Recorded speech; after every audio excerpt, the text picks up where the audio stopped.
When two young siblings vanish without a trace, the community searches for answers. But as search teams step into the woods of Nova Scotia, what they find, and what they don't find, begins to challenge the most basic assumptions. Volunteers describe the landscape as unforgiving, yet thoroughly searched. Items turn up in unexpected places. And soon, the question grows louder: how could Jack and Lilly Sullivan disappear so completely? Today, we take you inside the ground search itself, the frustrations, the discoveries, and the moments that made experienced search organizers stop and say, "This is strange." From communication failures and dangerous terrain to the unusual evidence found downriver, this is a first-hand look at why the disappearance of Jack and Lilly stands out as one of the most puzzling cases in recent memory. The morning of the volunteer search begins quietly, with a thin layer of fog hugging the tree line and the air carrying that cold stillness of late fall. People arrive one by one, some in work boots, some in hiking gear, and others simply in whatever they had available. They gather near the gravel turnout where organizers have set up a folding table, clipboards, and a printed map of the surrounding woods. Despite the calm, anxiety lingers. Before anything begins, searchers undergo a brief from the HIP training session. The organizer explains how to skin the ground methodically, how to watch for disturbed soil, broken branches, or fabric caught on underbrush. Many volunteers have never taken part in a search before. They listen in silence, nodding, gripping their gloves tighter. Today, every detail matters, and every set of eyes could make the difference. The wooded area they're about to enter isn't gentle terrain. Locals describe it as dense, tangled, unpredictable. Even experienced hikers have become disoriented here. Fallen trees lie like barricades, and the thick moss makes the ground uneven.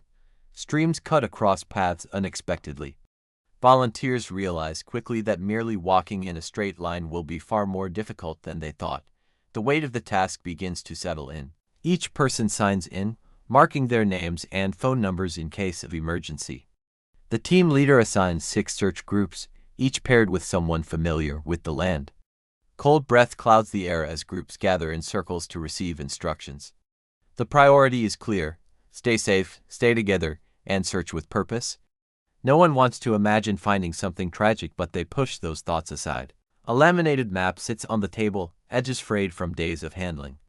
On it, the sectors are drawn in red marker, each square representing a specific zone to be cleared. Some squares overlap areas RCMP and search and rescue already covered, but volunteers have been told double and triple coverage is necessary. Even the most thoroughly searched areas can hide crucial evidence, especially in thick forest. The organizer reminds everyone that more than 40 people originally committed to the search, but overnight, many withdrew. The emotional weight, combined with fear of what might be found, became too much for some. Ultimately, just around 30 people remain. Despite the smaller turnout, the team leader reassures them that even this number can clear significant ground if they remain disciplined. Alt text. The first challenge appears before they even step into the woods: communication. Cell service is unreliable, and walkie-talkies frequently cut out or give static. To avoid losing people, the organizer sets strict check-ins every 30 minutes. A missed check-in means the entire operation could halt until that group is located. It's a reminder that protecting volunteers matters as much as finding clues. As teams walk toward their entry points, a thin line of flagging tape flaps in the breeze. It marks previous search activity days of effort from RCMP and search and rescue. Seeing so much tape should be reassuring, but instead it creates an uneasy question. If all this ground has already been combed, how could 2 young children have slipped past detection? It becomes a lingering thought for many searches. The woods swallow sound quickly. Once inside, the volunteers notice how footsteps disappear into the moss and how voices seem to fall flat. Searching becomes slow work: step, scan, pause, repeat. People focus on the forest floor, occasionally glancing up to ensure no one has drifted too far ahead. Every small object, a twig, a scrap of fabric, a footprint in the mud, demands attention. An older volunteer who has participated in searches before gives newcomers quiet advice. "Your eyes will play tricks on you," he says. "Don't rush." He explains how natural objects can resemble clothing, toys, or evidence when viewed from the corner of the eye. The group nods, grateful for guidance. The psychological burden begins early, and the realization that every step might matter weighs heavily. About 30 minutes in, the organizer moves between groups by vehicle, traveling old service roads that cut around the perimeter. She checks the GPS points submitted by team leaders and tries to maintain a mental map of everyone's location. With so many teams spread out, even a small delay could leave someone stranded or disoriented. Her voice stays calm, but strain shows as she juggles constant updates. Default, the sun rises higher, casting beams of light through the branches. Volunteers begin to adjust to the rhythm, scanning left, scanning right, inspecting tree bases and depressions in the soil. Occasionally someone calls out, "Hold," when spotting something suspicious. Most findings are natural debris, but the brief surge of adrenaline each time is unavoidable. Everyone knows real clues could be anywhere. Text. A sudden shift in terrain forces one group to slow dramatically. The slope becomes steeper, the ground softer, someone slips and has to be helped up. The organizer later explains that this is why she insisted on safety as the top priority. Even small injuries could turn a search into a rescue of its own. The team regroups, spacing out more carefully to navigate the incline. As the morning progresses, some volunteers begin to express doubts. They whisper among themselves about whether two children could realistically travel through such terrain alone. Fallen branches snag clothing, and thick brush pushes back against every step. If adults struggle here, they wonder how a young boy and girl could have moved quickly or far without leaving obvious signs behind. Despite the difficulty, spirits remain determined. A young volunteer says her motivation comes from knowing the family personally. Others don't know the Sullivans at all but feel compelled by empathy, imagining how they would want others to help if it were their own children missing. The search becomes more than just a task, it becomes a collective act of community responsibility. Mid-morning check-ins reveal the first logistical issues. A team's walkie-talkie has completely died, and another group has lost GPS signal temporarily. The organizer rushes to provide backup equipment. This constant juggling adds pressure, but she insists the search must stay tightly coordinated. Every delay threatens the day's progress, especially with limited daylight in late autumn. Default, tall light breeze begins to pick up, carrying the smell of damp leaves. It's quiet, almost too quiet. One volunteer mentions that even animal tracks seem scarce in this part of the woods, unusual given the region.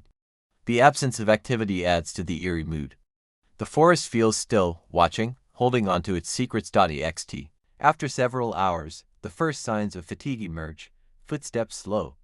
People begin stretching their backs or loosening tight straps on their backpacks. The organizer checks whether any group needs relief, reminding them not to push beyond their limits.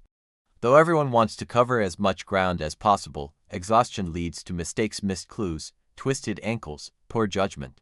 The search continues deeper, reaching areas less disturbed by previous operations.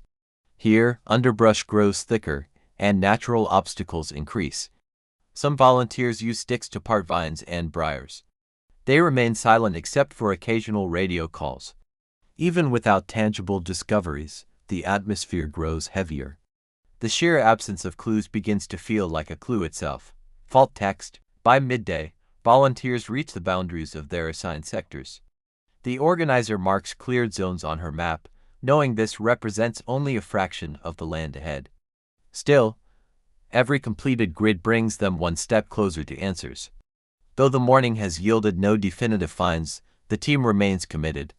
The next phases of the search may reveal more, but for now, Part 1 closes with determination intact. Defuzz Part 2 begins, tension increases across the search groups. The organizer receives a radio message that one team has gone off their planned line due to a fallen tree blocking their path. Even a small detour can compromise the accuracy of a grid search. She instructs them to pause, reorient, and wait for her arrival. These constant corrections reveal how fragile coordination can be. Alt text. When she reaches the group, she sees the obstacle firsthand, a massive tree trunk snapped during a storm, now lying across the forest floor like a barricade. Volunteers must climb over or circle wide around it. Neither option is ideal. She redraws their route, reminding them that every change needs to be intentional. One careless adjustment could leave key terrain unsearched. Elsewhere, another group radios in about unusually thick underbrush. They're moving slower than expected, nearly crawling at times to push past low-hanging branches. The organizer debates whether to call them back or allow them to continue. Eventually, she permits them to push forward but reminds them to conserve energy. At this pace, they risk burning out early. Elsewhere, another group radios in about unusually thick underbrush. They're moving slower than expected, nearly crawling at times to push past low-hanging branches. The organizer debates whether to call them back or allow them to continue. Eventually, she permits them to push forward but reminds them to conserve energy. At this pace, they risk burning out early. The psychological strain is noticeable. Volunteers mention odd sensations, how the woods feel too quiet, how time seems to move strangely, how every rustle triggers moments of alertness. Searching for missing children is not the same as hiking. The emotional overlay changes everything. The forest becomes heavy, charged with the unknown. The organizer conducts a routine sweep of all teams. 2 groups check in immediately. A third responds with faint static. The fourth fails to respond at all. She stiffens, knowing this situation can escalate quickly. She calls again, her voice firmer. After a long pause, the missing team finally responds. They had simply moved into a small valley where radios struggled to reach. Relieved but cautious, she drives toward their approximate location using rough terrain roads once built for utility access. The vehicle jolts over potholes and exposed roots, each bump reminding her how far they are from easy assistance. She meets the team, updates their communication plan, and warns them not to enter deeper depressions without prior notice. As midday light filters through, small glimmers on the forest floor catch searchers' attention. Pieces of reflective plastic, scraps of metal, old bottles. Many are relics from past campers or hunters, but each discovery forces the volunteers to stop and evaluate. Everything must be photographed, flagged, and cross-checked, even if it turns out irrelevant. For some volunteers, the repetitive pattern of stop, examine, dismiss becomes draining. They begin to worry that fatigue will dull their judgment. One of the more experienced searchers reassures them. The process is supposed to feel slow, meticulous, almost painfully deliberate. Rushing leads to oversight, oversight leads to regret. The organizer receives another message. A group believes they found an impression in the ground that might be a footprint. She instructs them to freeze the area. When she arrives, the indentation is examined closely. But the soil is too disturbed, likely an animal or the result of water runoff. Still, the momentary hope reminds everyone what they're here for. In certain parts of the forest, the wind picks up, carrying the sound of creaking branches. Every creak resembles footsteps, and each shadow seems to move. One volunteer admits quietly that the woods feel wrong somehow. The organizer doesn't dismiss the comment. Emotional awareness matters. Searches must be grounded, or panic can spread like wildfire. As hours pass, some groups start reporting unusual debris, tangled fishing line, a child's scribbled note, fragments of packaging worn by water. Nothing directly connects to the missing siblings, but the randomness leaves a strange impression. The woods hold countless traces of human presence, yet none tied to Jack or Lily. At one point, a volunteer suffers a panic attack triggered by claustrophobia in the tight underbrush. The organizer calmly escorts her back to the road, giving her time to breathe. This is the second volunteer who needed extraction. The emotional intensity of the mission is proving harsher than expected, even for adults accustomed to the outdoors. The organizer re-evaluates the map, marking each completed zone with careful strokes. Despite the day's difficulties, progress remains steady. But she can't ignore a growing concern. The most logical areas where wandering children would have been found show no sign of them. Not a shoe, not a footprint, not a thread of fabric, nothing. A group radios in to report hearing distant voices. They freeze, listening carefully. The organizer instructs them to remain silent, then radios for all other teams to sound off. One by one, voices check in. The voices turn out to be echoes from another team several ridges away. The incident reinforces how illusions can easily mislead in thick forest. Signs of previous search efforts become more visible, flagging tape in various colors, markers tied to branches, ground patches already disturbed by RCMP search dogs. Volunteers study these indicators closely, trying to understand where gaps may still exist. Even with multiple passes, forests can hide evidence for weeks, months, or even years. As the afternoon deepens, the organizer makes difficult decisions about reallocating resources. One team is reassigned to cover the northern air trap zone, known for tricky terrain but considered high priority. Another group is pulled out completely due to exhaustion. Every movement must be strategic. Daylight is running out, and fatigue can compromise safety. A brief moment of hope arises when a volunteer notices fabric caught on brambles. Everyone gathers cautiously. It turns out to be an old piece of tarp worn thin by sun and rain. The disappointment stings, but they mark the location anyway for documentation. Even false leads help create a clearer picture of what the forest contains and what it doesn't. Out on one of the access roads, the organizer stops to update a property owner about search progress. The conversation is tense. Some residents are frustrated by repeated searches, while others fear having strangers near their land. She remains polite, emphasizing that the mission is temporary and focused solely on finding missing children. As teams finish their final sectors, the organizer takes a moment to absorb the silence. The woods feel heavier now, as though they've been holding back answers. Volunteers report in one by one. No major discoveries were made. Still, every cleared grid is a victory. Each eliminates a possibility and narrows the unknown. By late afternoon, the regrouping begins. Exhausted searchers gather near the staging area, boots caked in mud, faces flushed with effort. The organizer thanks them for their commitment and reminds them that even on days without breakthroughs, their work matters. Part 2 closes with the team tired but determined, preparing for the challenges the next phase will bring. Part 3 opens with a heavier atmosphere settling over the search teams. Hours of combing the forest with no meaningful results have worn down their optimism. It's not just the absence of clues, it's the unnatural quiet. Some volunteers describe the woods as frozen in time, a place where sound barely moves and every step feels swallowed by silence. Not long into the afternoon sweep, a volunteer spots a small blue plastic shard under a layer of decaying leaves. The team halts instantly. Could it be from a toy? But examination shows it's sun-faded, brittle, and unrelated to anything Jack or Lily owned. The spark of hope fades as quickly as it came, adding another emotional dip to an already draining day. Another team reports what looks like a drag mark in the soil. Excitement spikes finally, something distinctive. But when the organizer arrives, she sees it's only runoff erosion from recent rainfall. These false alarms keep mounting. The constant cycle of hope and disappointment grows more mentally exhausting than the physical terrain. In the western quadrant, searchers encounter an area where branches appear snapped and pushed aside. At first glance, it resembles a trail someone or something forced through. But a closer look reveals the breaks are aged, edges dry and splintered. Whatever caused the disturbance happened long before Jack and Lily disappeared. Another trail that leads nowhere.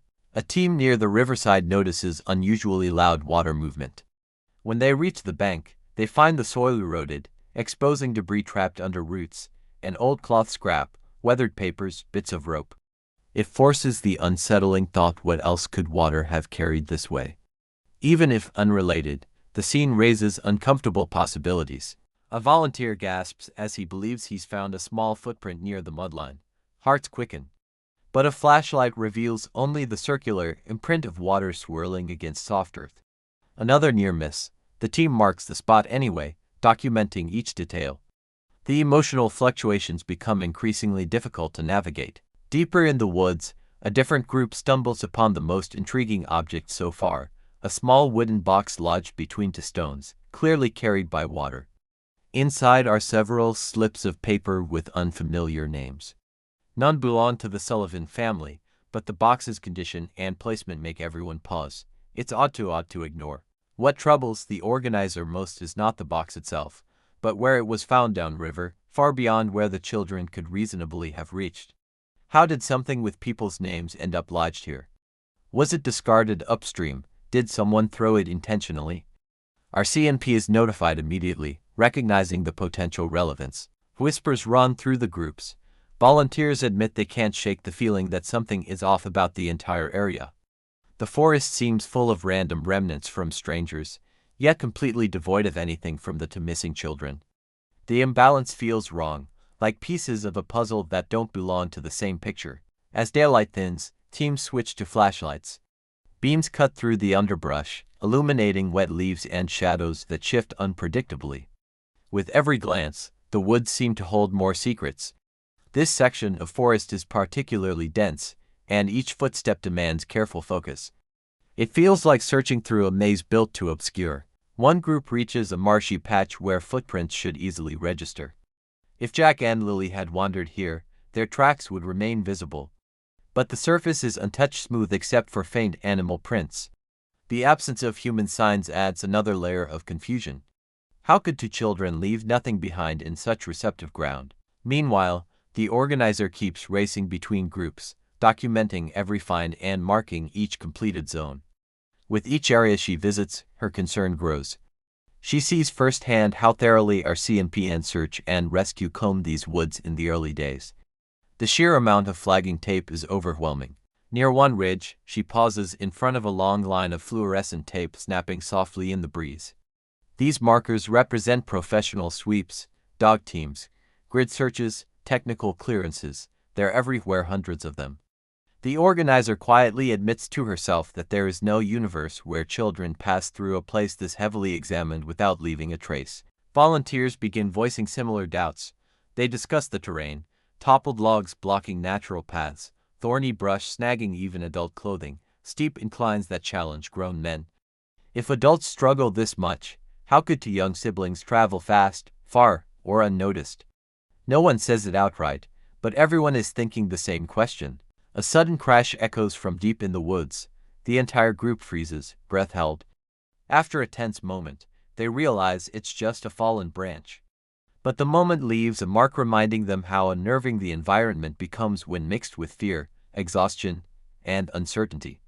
Someone mutters, "If it were kids, someone would have heard crying." Something.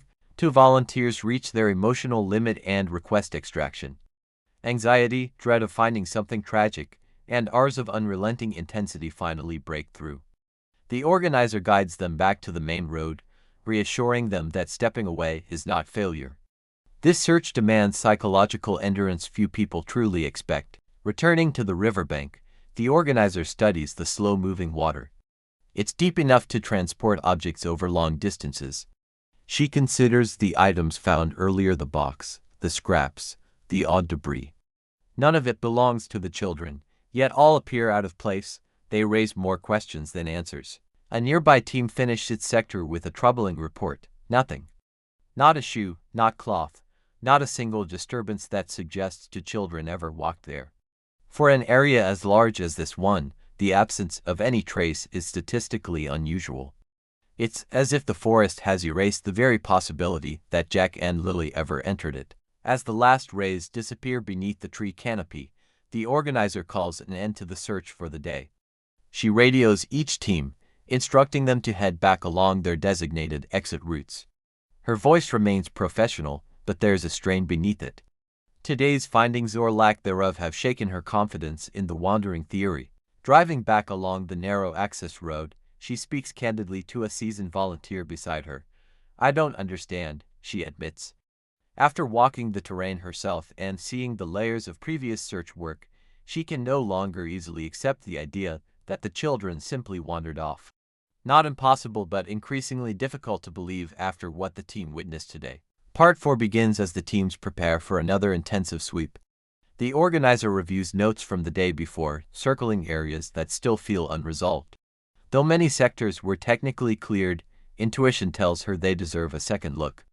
Experienced searchers know, sometimes the forest hides things in plain sight, and a fresh angle can reveal what was missed. Before heading out, she gathers the volunteers in a loose semicircle. Her voice is steady but more serious than before.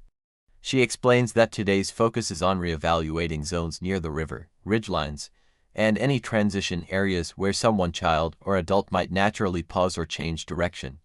Terrain between features often holds vital clues. As groups re-enter the woods, the morning light exposes details obscured the previous day. Sunbeams cut through branches, highlighting textures and shadows differently. Volunteers take advantage of the improved visibility, scanning both higher and lower than before. They move slowly, sweeping their eyes across tree bases, tangled roots, and pockets of moss. One of the teams returns to a ridge where thick brush forms a natural bottleneck. It's a place children would struggle to pass. The team examines branches for fresh breaks, fibers, or bending that might indicate recent movement. But everything appears aged or weathered. Again, nothing points to two young siblings passing through. Nearby, another group inspects a slope leading down to a narrow drainage channel. If Jack and Lily had descended this way, loose soil would show distinct patterns. Instead, the ground is undisturbed, save for scattered deer prints. The untouched surface reinforces an uncomfortable pattern. The land tells a story, but that story doesn't include two missing children. The organizer receives a message from a team working near a line of old utility poles. They found something that looks like torn fabric. Heartbeats quicken. But when she arrives, she recognizes the material immediately. It's geotextile mesh used to prevent erosion. Another hopeful moment dissolves into anticlimax. The emotional swings are growing sharper. In the northern grid, a volunteer spots a small pile of feathers. Though unrelated, the team pauses, contemplating how easily nature covers its own tracks, let alone human ones. The forest feels alive and indifferent, constantly reshaping itself. This realization deepens the sense of how fragile and fleeting any trace from Jack and Lily would be. The organizer rechecks the map.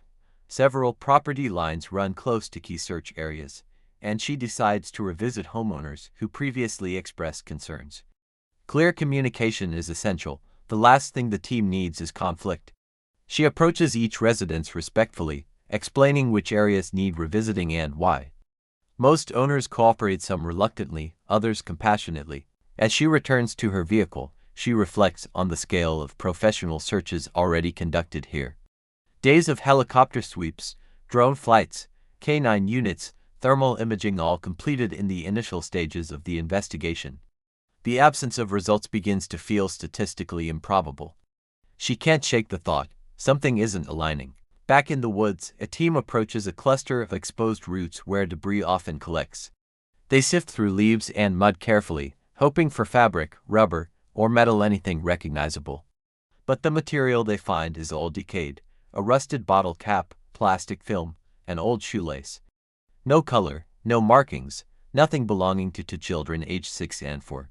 A volunteer remarks quietly that if the children had made it this far, there would be unmistakable signs: torn clothing, footprints, handprints in the mud, or disturbed vegetation. Kids don't move like ghosts, he says. The statement hangs heavy in the air, echoing the intuitions many had been afraid to voice. In the early afternoon, the organizer receives another distress call. Exhaustion is affecting judgment. One searcher begins hyper-focusing on natural debris, convinced they're clues. Another becomes visibly shaken after mistaking a tree shadow for movement. Fatigue is warping perception, and she knows this can compromise the entire operation. She calls a temporary halt, gathering groups for hydration and a mental reset. She reminds them that clarity is crucial. Searching on autopilot leads to missed evidence. The pause helps. Volunteers breathe, recalibrate, and regain focus. Even so, the weight of not finding anything continues pressing on them. Once back on the move, one team pushes toward a low valley marked on the map as a transition zone, where forest meets marsh. These areas often hold signs of human passage: broken cattails, displaced mud. But here, even the marsh feels untouched. It's pristine, almost too pristine, as though no one has stepped near it for months. The organizer ventures deeper herself, following a faint deer trail. She studies the ground carefully, seeking heel marks or scrapings that would indicate a child stumbling or sliding. The soil is soft, even a small foot would leave an imprint. But it's smooth, unmarked. This is the moment she first whispers to herself, "They didn't come through here." At another ridge, volunteers find more old flagging tape left by earlier search crews: bright orange, yellow, and pink ribbons fluttering weakly. The sheer number of them stuns new volunteers. Each tape represents an area previously deemed important enough to examine. Seeing so many tapes, with zero discoveries, intensifies the mystery. The organizer meets with a seasoned volunteer who has searched dozens of missing person cases. He speaks bluntly: "If they wandered, we'd have found at least something by now." He isn't suggesting an alternative theory, just stating the statistical reality. The organizer listens, knowing his experience gives weight to the observation. Late afternoon light grows thin and golden, filtering through the forest. The teams make one final sweep of their sectors, walking slowly, deliberately, calling out checkpoints every few minutes.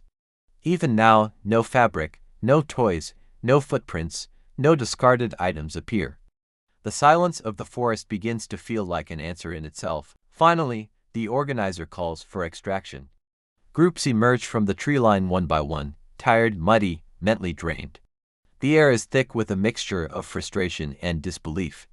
They've covered immense ground, executed methodical sweeps, and documented everything meticulously, yet the children remain as invisible as when they first vanished. As the organizer reviews the day's findings at the staging area, she feels a stark realization settling in. The scenario of Jack and Lily simply wandering into these woods no longer fits the landscape, the evidence, or the overwhelming lack of it. She doesn't say the words out loud, but internally, she knows the wandering theory is now more fragile than ever. Part 5 opens with an emotional heaviness settling over the volunteers. After days of searching, the lack of progress has begun to wear on everyone. The forest feels unchanged, indifferent, as if swallowing every clue before it can surface. Yet the volunteers arrive again, fueled not by optimism, but by duty, determined to give the Sullivan family every possible answer. The organizer notices the toll in people's faces even before the search begins. Shoulders slumped, eyes tired, voices quieter. Some haven't slept well, replaying the terrain in their minds, wondering if they missed something. She gathers them gently, reminding everyone that emotional strain is normal, and that no one can carry the weight of this case alone. As the morning briefing starts, tension simmers beneath the surface. Volunteers whisper among themselves, "How could two young children leave no trace? Why is every lead dissolving into nothing?"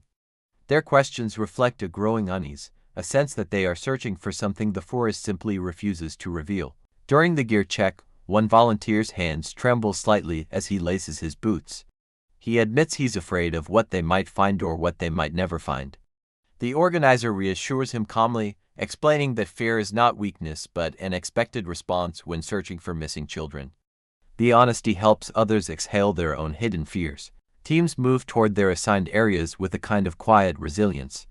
The forest is wet from overnight dew, making each step sink slightly into the earth. It feels as if the ground itself is resisting, as though nature is closing in rather than opening up. Every rustle of leaves becomes a reminder of the unknown. Midway through the morning, a volunteer calls out softly. He thinks he saw a shoe imprint in the mud. The group gathers quickly, flashlights angled down, hearts tense.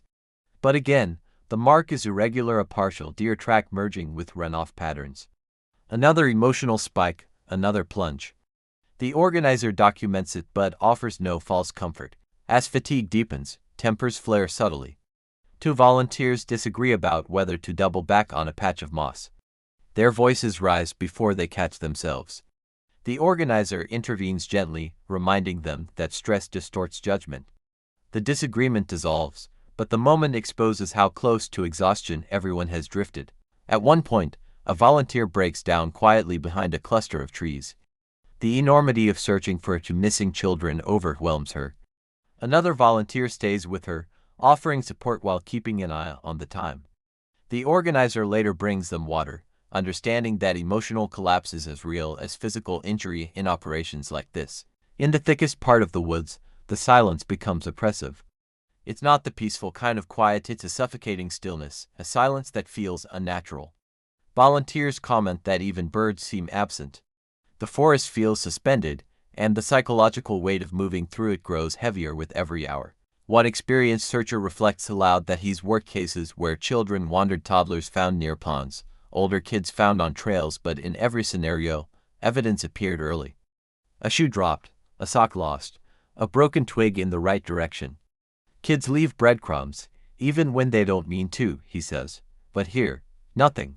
The organizer keeps communication steady, but inside she's wrestling with her own doubts.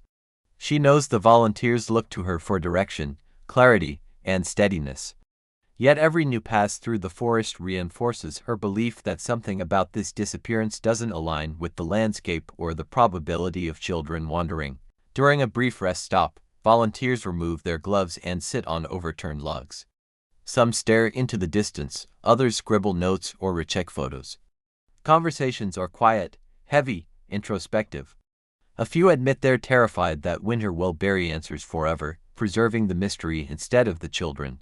Back on the grid, a team encounters fresh animal tracks, but nothing human. The forest floor is a messy archive of wildlife: deer, rabbits, coyotes. Yet not a single footprint shaped like a child's shoe. A volunteer mutters, "It's like they were never here." The idea is chilling, echoing a sentiment others have been too afraid to express. Near the creek, the organizer pauses to examine a log jam. If anything were carried by water, fabric, toys, personal items, it might collect here. She studies each branch, each tangled knot of debris. Nothing new. The water glides past, indifferent, as if refusing to surrender any secrets it may hold. By early afternoon, the emotional strain intensifies. Volunteers begin to move mechanically, their bodies pushing forward, while minds drift into whirring. The organizer calls for a pause, instructing everyone to hydrate, breathe, and recenter. She knows mental fatigue can be dangerous. A searcher who breaks mentally can compromise the entire grid. During the break, several volunteers talk privately about their disbelief. They agree that the scenario of Jack and Lily simply wandering feels less plausible with each passing hour. One says, "If they walked through even part of this forest, we'd see something, anything." The organizer listens quietly, recognizing the truth in their words. When the search resumes, the forest begins to darken prematurely under thickening clouds. Volunteers don headlamps earlier than expected. The beams reveal fibers, leaf litter, small burrows, everything except the clues they need. The contrast between the overwhelming amount of natural detail and the complete absence of human trace becomes haunting. As the final sweep of the day begins, the emotional threshold for some volunteers reaches a breaking point. A few admit they're scared of what they might find, or, worse, what they won't. The organizer acknowledges their fears compassionately. "Fear," she explains, "is part of every search. It becomes dangerous only when ignored. When the call for extraction comes, the sense of defeat is palpable." Volunteers emerge from the woods slowly, like shadows returning from another world. Mud clings to their boots, and exhaustion shows in every movement. They gather around the organizer, waiting for some semblance of meaning in the day's efforts, but she can offer only honesty. They are still empty-handed. As the organizer packs the day's notes, she reflects on the emotional weight the volunteers now carry. The case has moved beyond confusion into something deeper, something unsettling. The forest is too quiet, the evidence too non-existent. She doesn't voice her conclusion aloud, but internally she knows. The emotional toll is rising because the mystery itself is deepening. DFAT Part 6 begins with the final hours of the search window. Winter is approaching rapidly, and the temperature has already dropped. Frost clings to low vegetation, crunching under boots as volunteers take their positions. Every breath comes out in small clouds, reminding them how little time remains before the landscape becomes inaccessible for months. Alt text. The organizer knows today's search must be both efficient and cautious. Cold weather slows reaction time, increases fatigue, and heightens the risk of injury. She instructs the teams to stay tighter than before: no drifting, no deep splits in distance. Safety is paramount, yet they cannot afford to overlook any part of the terrain. As they enter the woods one last time this season, an eerie sense of urgency settles over the volunteers. Their footsteps sound sharper on frozen leaves, and the air carries a brittle silence. Despite the despair creeping into their thoughts, they push forward. Everyone hopes that the final sweep might still reveal the breakthrough they need. The first major stop is a series of natural choke points, areas where the landscape funnels movement through narrow paths. If Jack and Lily had passed through here, signs would almost certainly remain. The team inspects bark, soil, roots, and rock edges. Nothing, not even the faintest suggestion of recent human presence. Next, the teams revisit a steep embankment where some believed the children might have slipped or turned back. But with frost now highlighting indentations more clearly, the ground tells a definitive story. No child-sized footprints, no drag marks, no disruption. The land remains silent, indifferent, untouched. A volunteer points out a patch of moss that appears depressed. The organizer examines it closely, brushing the surface gently. It turns out to be animal-related, likely a nighttime bedding spot. The forest continues to give them small mysteries, none of which lead any closer to Jack and Lily. Throughout the day, emotions run high. People who have been searching since day one feel a creeping sense of failure. They swap quiet glances, understanding each other's fear that winter might lock away answers. The forest seems to tighten around them, growing heavier and more symbolic with every step. As the afternoon drags on, the organizer revisits an area near the riverbank where water flow patterns recently shifted. She studies the erosion, trying to imagine whether any evidence could have been swept downstream weeks ago. The idea that crucial items may have vanished with the currents troubles her deeply. A team reports a faint metallic glint in the leaves. Everyone freezes. Could it be a zipper, a button? Something belonging to Lily's jacket. When inspected, it's a fragment of an old soda can, worn and split. The disappointment is immediate but expected. They record it and move on, the hope draining from their expressions. Across the grid, volunteers begin slowing down. Not from lack of will, but from the overwhelming emotional gravity of the situation. Searching for missing children is unlike any other mission. The absence of clues creates a psychological vacuum, one that fills quickly with doubt, dread, and unspoken questions. The organizer stops near a fork in a deer trail, studying the two diverging paths. She contemplates the improbable. If the children had traveled through here, they would have chosen one route. But both remain clean. No snapped twigs at child height, no scuff marks. The forest offers no narrative, no guidance. After hours of searching, the sun begins to dip, casting slanted beams of amber light across the trees. Shadows stretch long and thin, blending with the underbrush. The cold intensifies. Volunteers adjust their hats and gloves, bracing for the final push. The image is haunting, ordinary people carrying an extraordinary burden. In a remote corner, one volunteer kneels near a cluster of stones, convinced he sees something. The team rushes over. It's only frost glimmering on granite. Their reactions reveal how stretched their emotions have become. Every shimmer, shadow, and shape feels like it could matter, but rarely does. As the organizer packs the day's notes, she reflects on the emotional weight the volunteers now carry. The case has moved beyond confusion into something deeper, something unsettling. The forest is too quiet, the evidence too non-existent. She doesn't voice her conclusion aloud, but internally she knows. The emotional toll is rising because the mystery itself is deepening. The organizer checks her watch. Light is fading.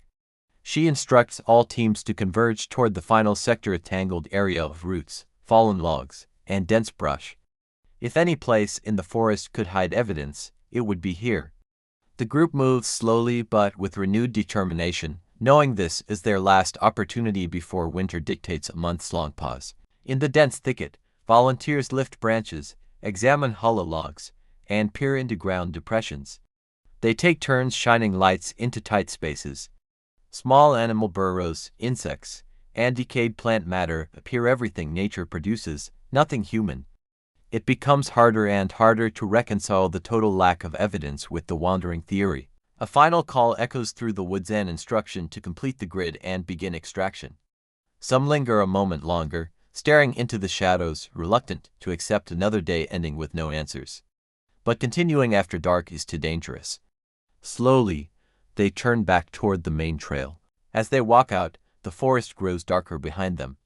The silence feels heavier, as if the woods themselves are holding their breath. Volunteers emerge one by one, boots muddy, expressions worn. Several look back, unable to shake the feeling that something important is still hidden somewhere out there. At the staging area, the organizer lays out the final map of cleared zones. It's nearly filled, an impressive accomplishment given the harsh terrain and emotional strain, yet the map feels painfully empty too. No highlighted points of interest, no confirmed evidence, only absence. She speaks to the group honestly. They have done everything they could with the time and conditions they had. Their work matters, even if the results are inconclusive. She promises they will return in spring, once the snow melts, once the ground reveals itself again. And all volunteers nod, united by their resolve. As vehicles warm up and people prepare to leave, the organizer stands alone for a moment, staring back toward the tree line. She whispers what many have been thinking. I don't know how they weren't found. It's not a theory, not an accusation, just an honest reaction to the overwhelming silence of the forest. Part 6 ends with a truth few want to admit. The disappearance of Jack and Lilly Sullivan feels increasingly unexplainable. In cases like this, where the landscape, the evidence, and the timeline refuse to align, we are left with difficult questions and families left waiting for answers. The search for Jack and Lilly Sullivan is far from over. Winter may pause the work, but it will not stop it. And when spring comes, volunteers will return to these woods, determined to uncover what the forest has kept hidden. If you want to follow the case, support the families, and stay updated as new details emerge, you're in the right place. This is True Child Cases. Subscribe, turn on notifications, and share this video to keep the spotlight on Jack and Lilly. And remember, visibility creates pressure and pressure brings answers. Thank you for watching and for caring. We'll continue searching for the truth.